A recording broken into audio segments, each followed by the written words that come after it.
Hey, I'm Ernest with UpFix, and today I'm going to be replacing a battery on a BMW 2008 528 5 Series.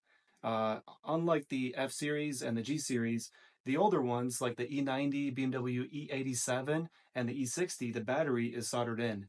So let's get started. Okay, so as you can see on this key fob module, this one's already opened. You can see where the grounds and powers are, and the two prongs that are sticking on the other side. I got solder wick, but you can also use a desolder pump to remove the old solder. Reverse tweezers to kind of hold this circuit board in place so it doesn't move around while you're desoldering and soldering. And then, of course, last but not least, the replacement battery. This is a 3-volt, and it's got the same exact style tabs on it soldered in so that you can actually put a replacement on there. I'm gonna open this up, and this is the new one. And as you can see, it's got these tabs on here as well. And just a heads up, you want to put it in exactly like it is here. So on the reverse side, it's very easy to install because it can only go in one way. So you can't make a mistake by putting it upside down, etc. So we know it's going to solder in just like that. So let's get started. So the first thing I'm going to do is use these reverse tweezers to hold this battery in place. Just make sure these reverse tweezers aren't touching any components. These buttons are not being pressed on too hard. And I'm going to use solder wick that will remove the solder, and then I'm going to install the new battery. So here it goes, and let's see if it comes out now.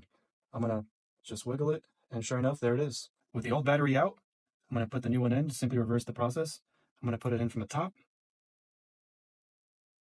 And to hold it in place and make sure that those tabs are fully sticking out on the other side, I'm going to use the reverse tweezers. And that's important because if you solder with a gap, it may not clear the key fob housing. So using reverse tweezers, make sure it eliminates the issue of the battery soldered in not fully flat up against the circuit board.